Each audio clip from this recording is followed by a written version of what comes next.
it's Aaron here with Get Your Geek On. I'm Aaron, of course, and that's Robert. We're back doing some reviews this week. Yep, I'm slowly turning into the Winter Soldier. I got my COVID vaccine right here, so this is going to turn into the metal arm.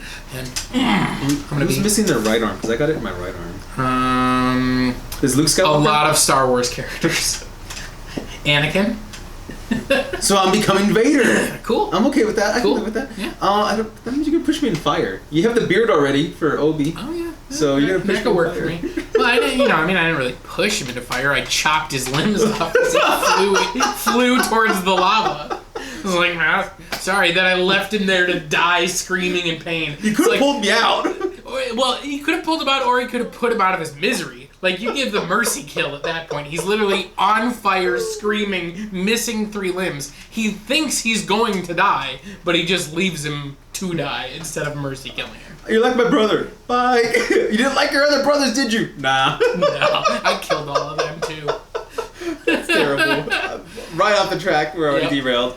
So, guys, we're here, though, not to talk about Star Wars, but we are here to talk about the Falcon and Winter Soldier, which has dropped as of this past Friday. Yeah, episode 1. Episode 1, hopefully you watched it. If you didn't, go watch that and then come back over here to hear our thoughts. Spoilers. I need to put something Which there really aren't a ton of spoilers to talk about, but we're going to talk about it. Yeah, so opening sequence, I mean, you know what, what do you think?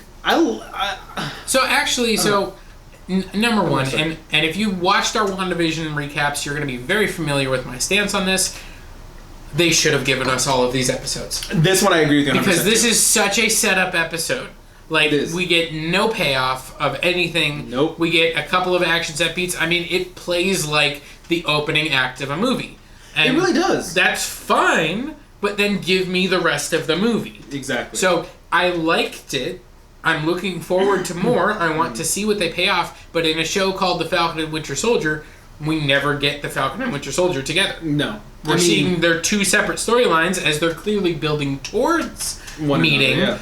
But it doesn't happen in this episode. And that's the type of thing where I go, if I'm tuning into a show called The Falcon and Winter Soldier, I expect to see The Falcon and Winter Soldier. And that's where I'm at in this one, too. Like, we get Falcon. I like the action scene first. The first time we really see his action scene is really good. Oh, yeah. I was like, this is the Falcon. We get the return of Batroc the Leaper from the Winter Soldier. We got him back. Played by George St. Pierre, the mixed martial artist. Oh, is that what he is? Yeah. That's really cool. I like the whole He was thing. in the UFC, yeah. Oh, he was, wasn't he? Now that you said that. Mm-hmm.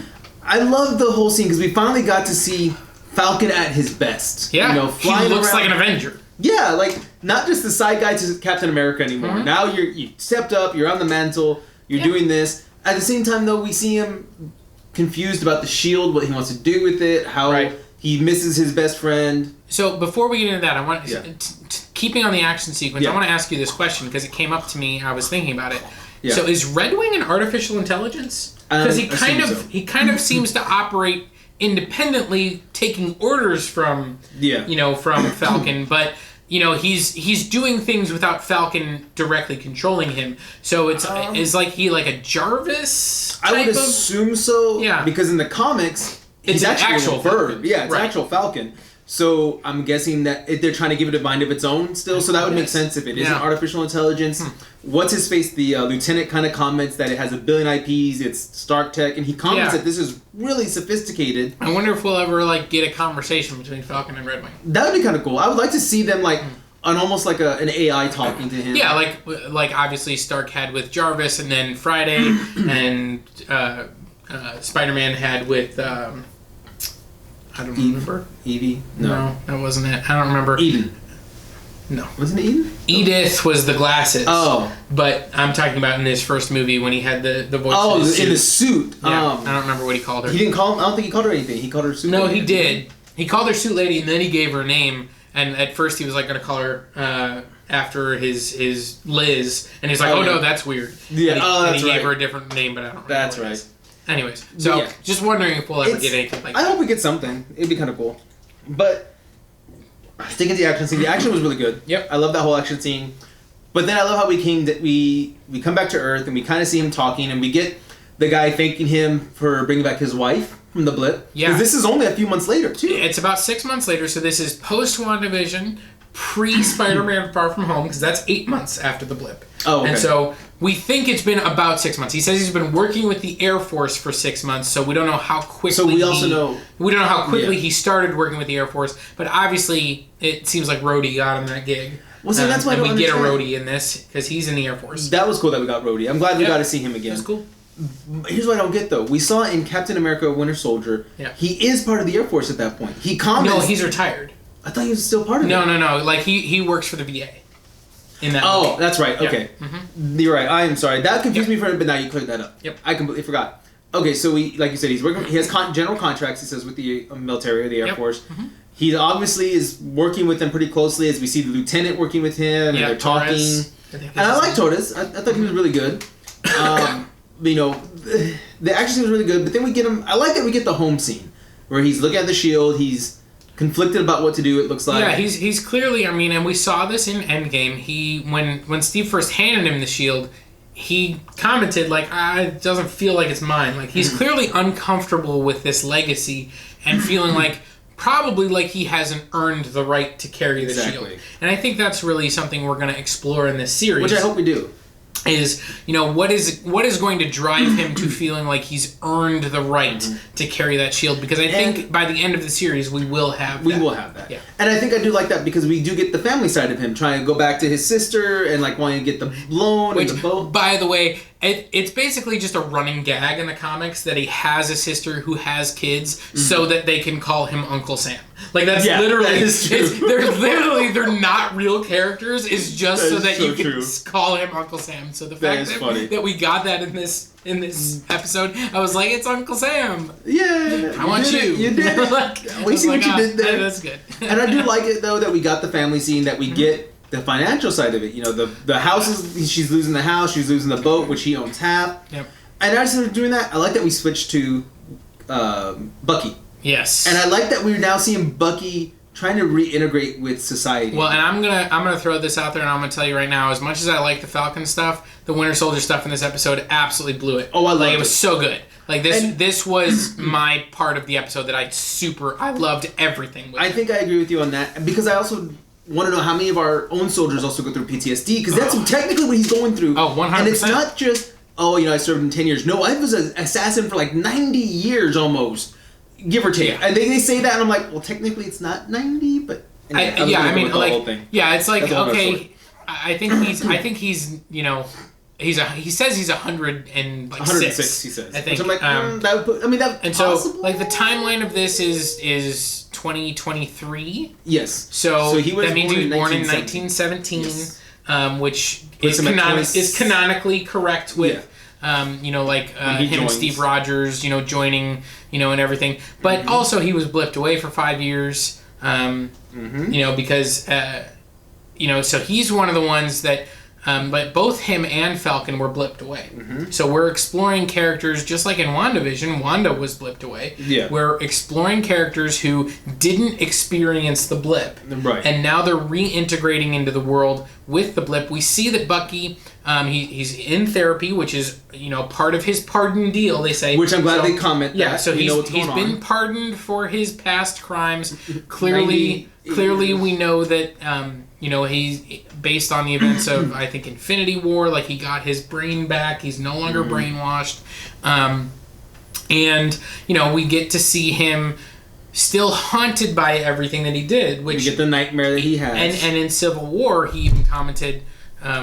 Millie, cat.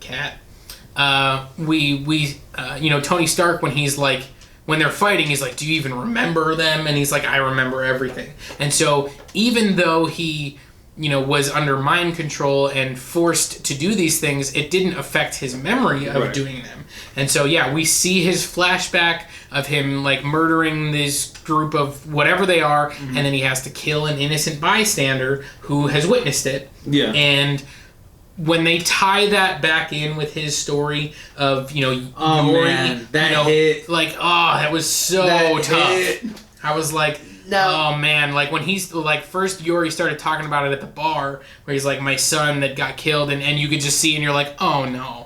Yeah, I know. The moment I saw it, I was like, don't tell me you killed him. Don't tell me you killed him. And then he goes on the date with the girl. And then she brings it up again. She brings it up. And he's just like, I'm out. I can't deal with this. And he goes to the guy's house, and it's like, Is he gonna say it? I thought he was for a split second. And clearly, at some point in the series, he is going to. Yeah. He's gonna have to tell him, but he's not at that point yet. He can't do it because he's. And you see the little shrine too that he has to his son. And I'm like, Bucky can't catch a break. No. Like his dad, the guy talks about. Well, and clearly he approached this guy with the intention of telling him, and then.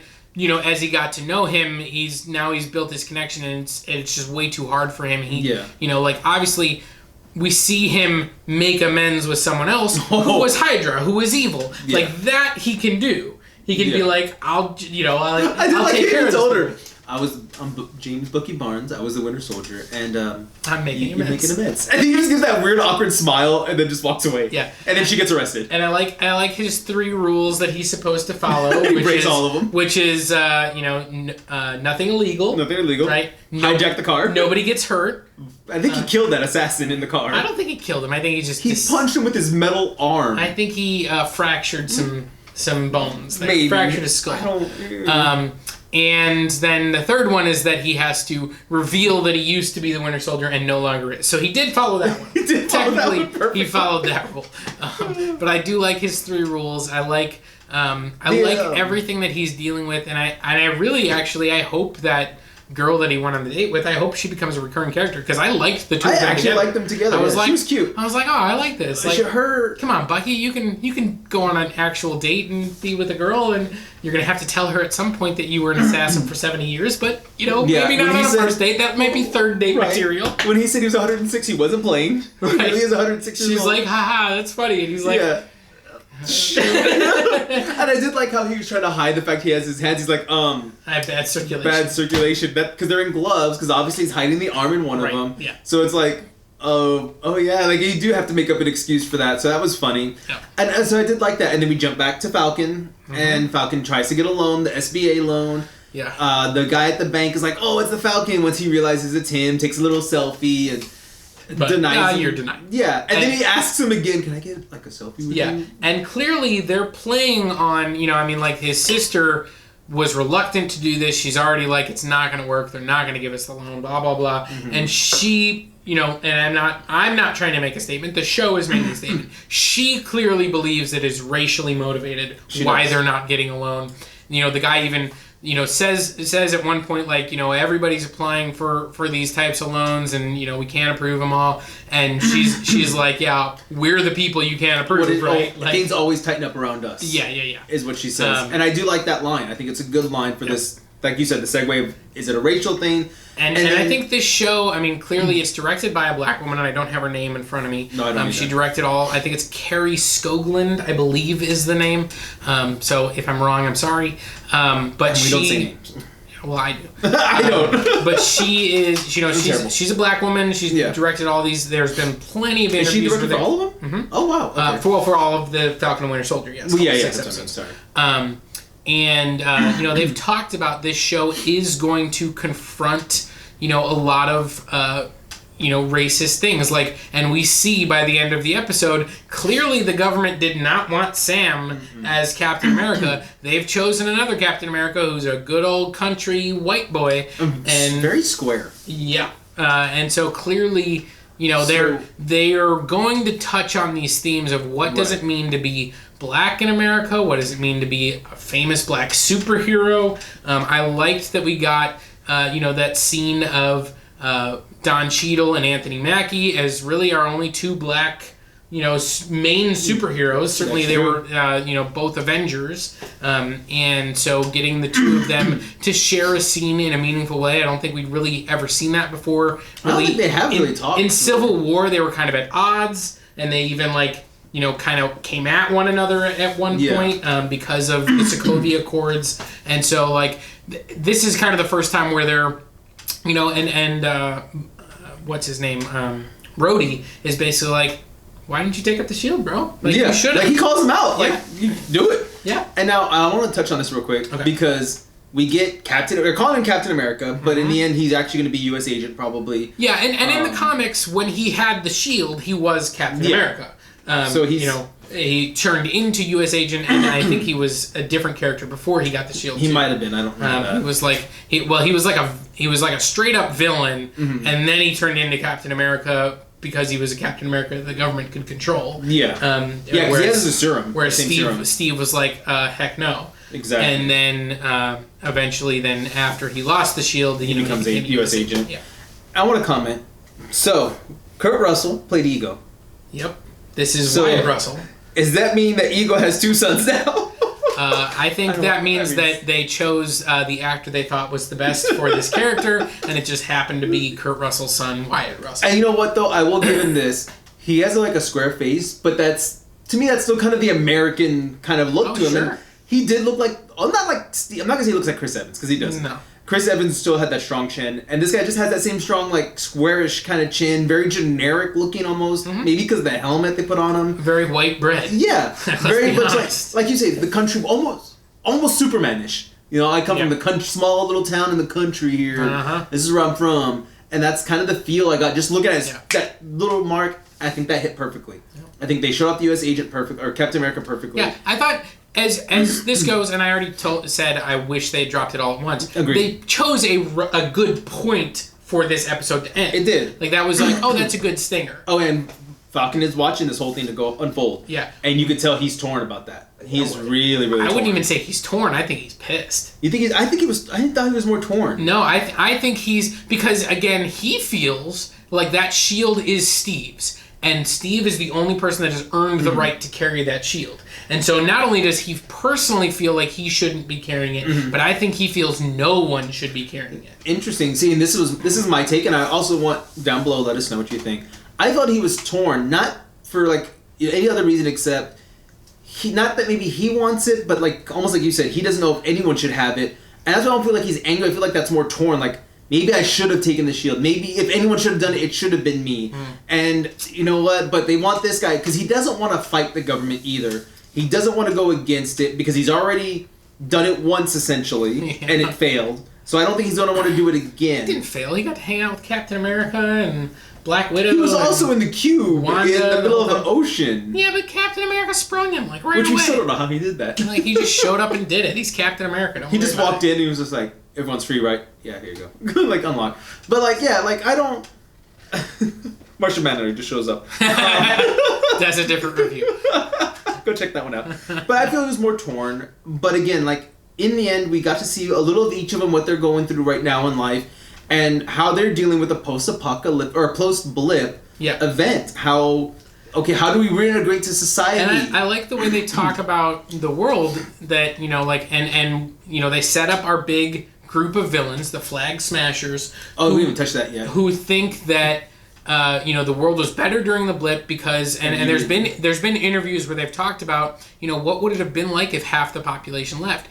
Countries that had previously been at war maybe now are going to be working together. You know, like, there's so much, you know, political and social, you know, economic things that change because half the people are gone, and, you know, they spend 5 years maybe building to something else, and then all of a sudden, in a blink, everyone's back. Everyone else is back, and now you've got maybe old conflicts that are coming back up. And you talked about that scene earlier where the guy says, "You brought me back my wife." I think clearly they're setting up, there's going to be a scene later in a different episode where someone is pissed off at him. I think so too. For that. Like, this was the, you know, hey, thanks for bringing back my wife. And next time it's going to be like, you know, hey, you know, so whatever it is. I want to say this, just because I think it's SNL that does it, or was it College Humor, where they bring everybody back and it's like some people come back and they're now married to other people and all this stuff. I think it's College Humor. Yeah. I wonder if we're gonna get something like that. Like, we're gonna get him slapped. Like, you ruined my life. What I do, you know, like, I don't even know who you are.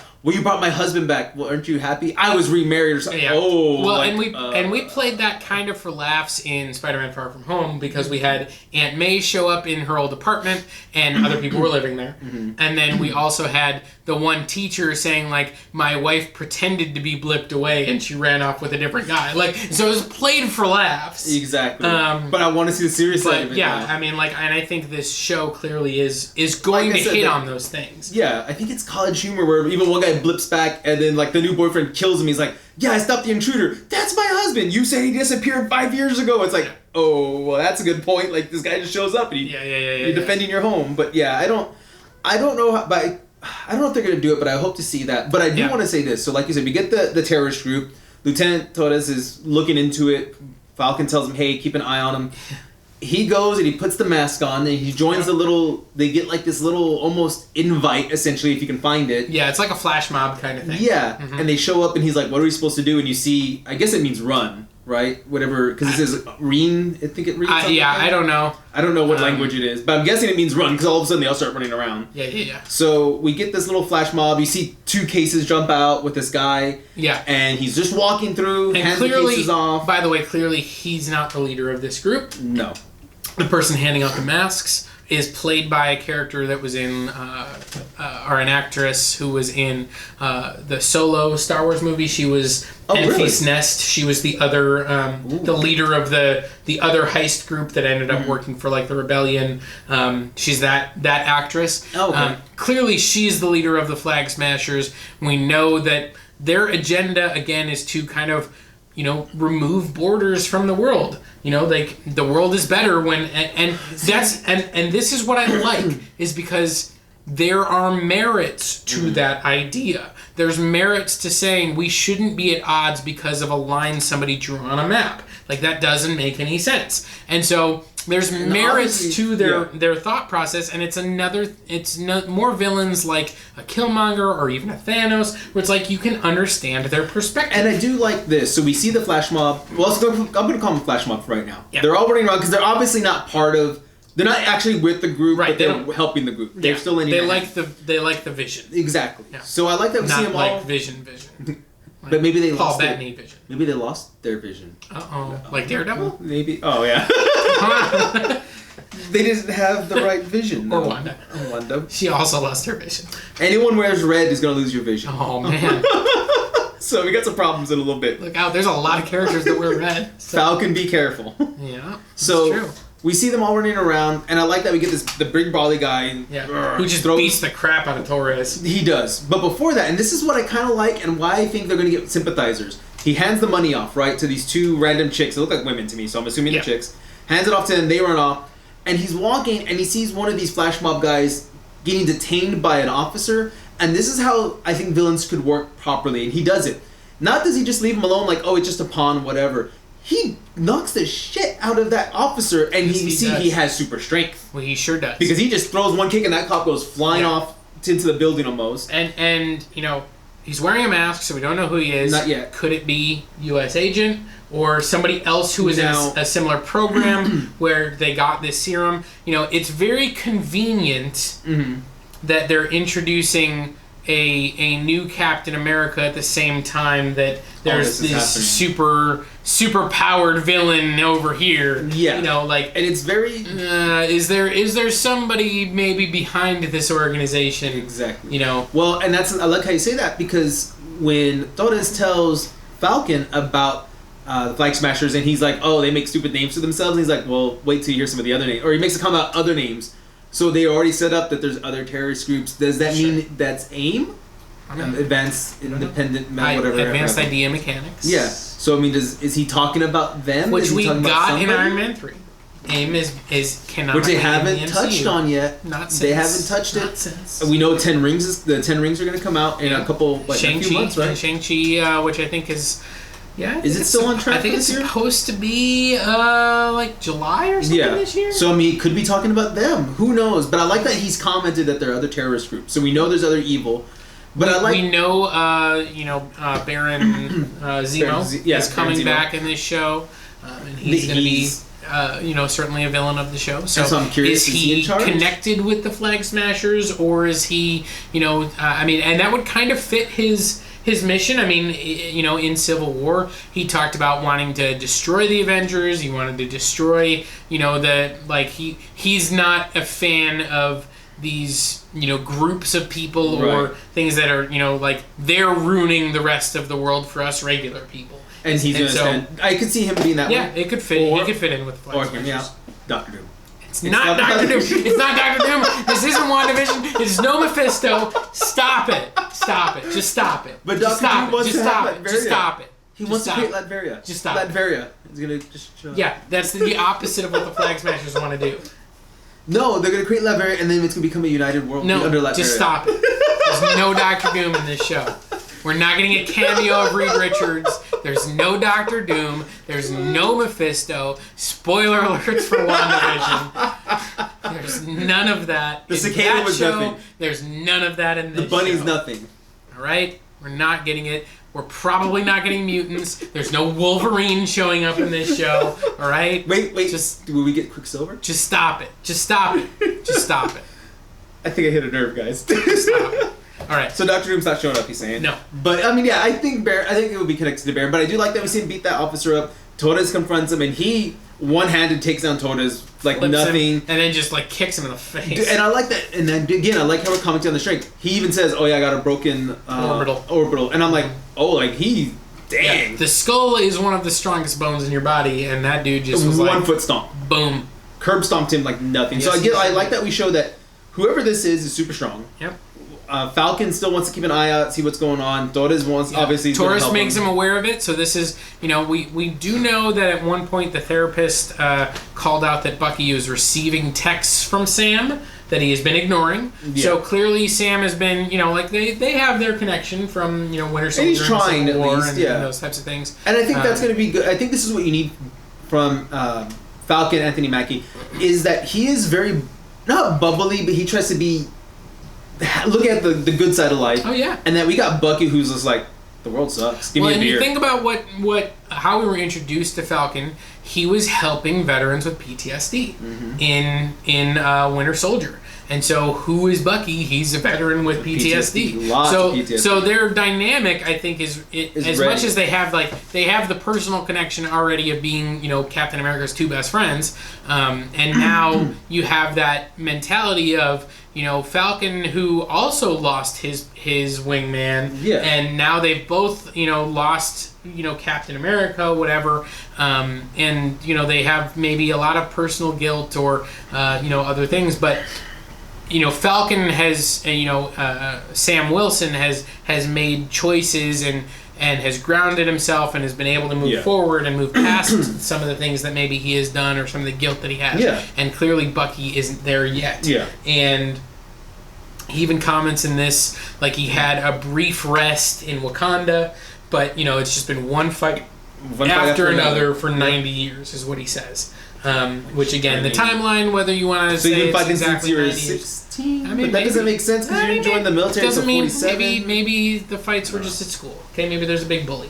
Maybe he had to protect Steve. He was defending Steve. Yeah, there you go. That works. Gotcha. But anyways, so I'm really looking forward to the Falcon and Winter Soldier. I think we both are. I think this is the first one that. But I mean, like, I'm not just saying the show. I'm looking forward to when we get the Falcon and the Winter Soldier. Like, we did not get that in this episode. I'm assuming we'll get it next week. Because I don't think we're going to get a third of the way through the show without getting them together. But I was surprised we didn't get it this week. I was too. We'll probably get it within the first 10-15 minutes of it. I sure hope so. Let us know what you think down below. It's only about 35 minutes, so go watch it. If you didn't watch it, hopefully you did. And let us know what you think. And of course, comment, subscribe. Go check out our Facebook page, Official GYGO, and our group, the Facebook group. And on that note, stay geeky and get your geek on. Bye. Make me watch this show week to week when I would just rather